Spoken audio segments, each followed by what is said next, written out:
What's going on, everybody? This is Super Robot Ed, and then we have another review up, and this is going to be the Transformers Collector Club. I believe this is the subscription service volume 1, or the first one.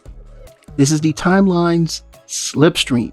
Now, this Slipstream is a repaint of the first edition Starscream, which was repainted into, of course, in the Japanese version of Prime.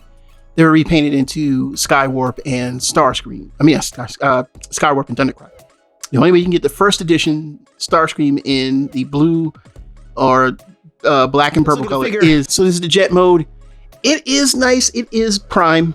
And you know, Prime has always been better than animated, but still has weird tolerances. But this one is pretty good. I love love this purple and teal and black. This thing looks good. Get a good look at it. Nope, Slipstream, you'll be in the video in a minute. Get a good look at it. Let's get this peered up, and you can see the details on the wings. Very nice paint job, and the head is remolded. There are certain, I think this is different a little bit. I'm not 100% sure. I don't have my first edition Starscream anymore. I got rid of the first editions. Were very hard to find in America, as you well know. But yeah, this is one of my prized possessions. Not a holy grail, but one of my prized possessions that lives in infamy in a certain spot in my house, because this thing is cool.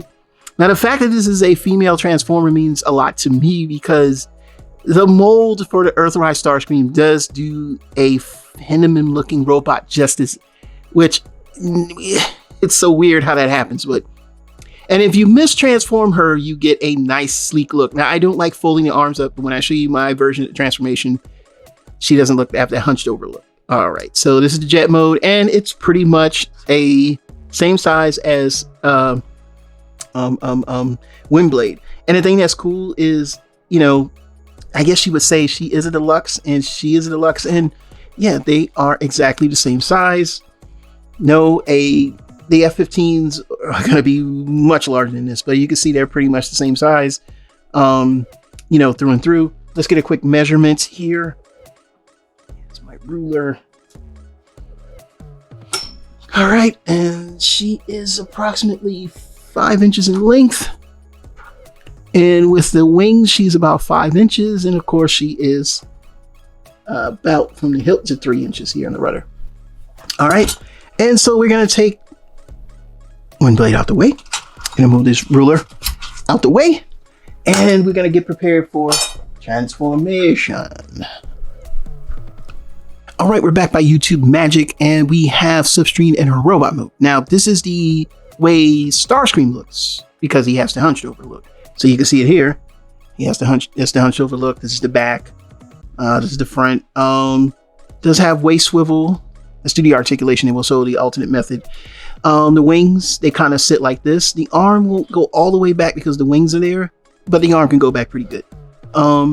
Due to the fact that you have to extend the arm, you have this nice elbow with these nice long fingers. Unfortunately, there are no other weapons that she comes with. Leg goes out to here with the knee bend doing that, and then the leg goes behind here. Nice articulation. It's light, but it's the old school, you know, light, and she can knock Van Damme. Now, if you want her to stand up upright, and what you have to do is do a mistransformation, which is, I forgot. No. See, when you lift this back, this folds back, and now it straightens out the body. And what some people were doing was just folding the legs down like this, and then taking the arm and just collapsing it there without the elbow bend, or kind of collapsing it, because it only has one way to, you know, collapse in, and it has on a sliding hinge, so it slides in. And then once you do that, you kind of have this more cohesive, streamlined look, but you do lose a little bit of articulation to shorten the arms, and then you just kind of bring the head down like this, and just kind of I used to have this just right. I'm messing up on something. I have the body straighten out. All right, I gotta pause. All right, we're back by YouTube Magic. I had to pause because every time I try to straighten out the body, I keep wanting to fold it back into the Starscream configuration. Now she has a straightened body, and the head doesn't look hunched over as it did before. And everything in the back kind of lines up pretty good. I mean, you just have this little weird gap, but I mean, that's understandable because it's part of the transformation. And you want to keep it like this if you want to keep her straight. Some people say you can kind of collapse the arm a little bit, but I just collapse it straight up because this sliding hinge, you don't want to mess with it. It's old, you know. But I think it looks better this way, you know, because most of the time I have them on the shelf anyway. But if you still want to keep the old arm configuration, that's fine. I mean, it works, you know.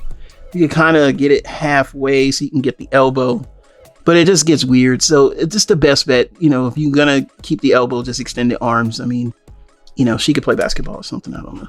I'm not like, what? Yeah, she's tall. She can play basketball. Her height in this mode makes her tall. And I want to show you the head sculpt. And the head sculpt is pretty cool. I like this head sculpt, man. I love this head sculpt. I always like that head sculpt. So yeah, pretty cool character. We'll compare her, do some measurements, and we'll compare her to a few figures I have standing around. So she is approximately 6 inches tall.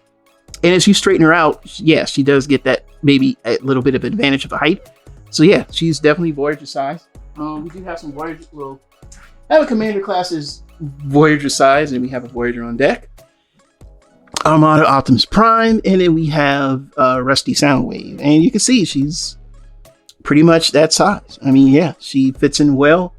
I like her presence. I would put her in G1 as a seeker. Like seriously, I need to really work on that because she fits in so well. And then I do want to do one more comparison with another female Autobot here, and I've kind of paired them up in my little, you know, mental lore, which I'm not going to talk about yet. But you can see here, she is taller than her by like a country mile. But the difference is because, you know, she's so streamlined, and this is the best configuration to have, in my opinion, because it just looks very streamlined. I mean, it works with this mold. It's so freaking cool.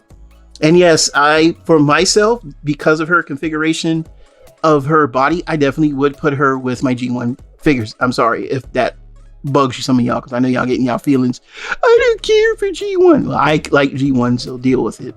So yeah, she's definitely going to be like my G1 Slipstream. All right, we're back. So yeah, she's going to be my seeker. I actually had her off my shelf, but I think I'm gonna put her back on. I like them as a pairing. Just like I said, I'm working on a story. But yeah, that's going to be in the future. I like this. Like, she would be the city speaker, and she's like a Decepticon liaison, but she's also like on the side of good. I don't know. I'm just making up stuff. So that's my comparisons, and I will go straight to final thoughts without any hesitation. If you can find this, go pick it up. I don't know how much she costs these days. So checking eBay, this figure can go anywhere between $75 to $150. Now, people are saying brand new, but there's no twisty ties, there's no baggie. It just sits in a box of foam with the instructions in the card. I have mine somewhere around here, but I know where it is. So now, being that this is a Slipstream, only shows up, it's not a lot of Slipstreams, and even the main, you know, like in the main continuity, main line of toys, most of the Slipstream toys are in either Japan or like Cyberverse or something like that. So if you want like a more, you know, serious, where you could kind of throw it into your current line of Transformers, because it's pretty close to it. You know, it's not fully on articulation level scale, but it's close, and I think it's a good stand-in because of the way the body is. The Starscream mold is just perfect. Yeah, pick it up. Why? Because it's rare. It's not a you know, something you could got in the store like, oh well, no, it's rare, and it's a beautiful repaint. The colors will pop. I think putting this with your War for Cybertron Seekers like Earthrise, or even with the Siege Seekers, I think she would stand in very well. I do keep her always in my Chug collection. So when I say Chug, well, what I, you know what I mean. Anyway, I think she's fantastic. This is one of like my prized possessions. I don't break it out too often, but it's about to go sit on the shelf now with Starscream and the rest of them. So yeah, I think I'm gonna go ahead and do that. So my final thoughts is this figure's a go. You should pick it up. But again, this is Super Robot Ed. Bring you more news and reviews. Until then, we'll see you soon. Boy, I gotta do a lot of editing on this video. Bye-bye.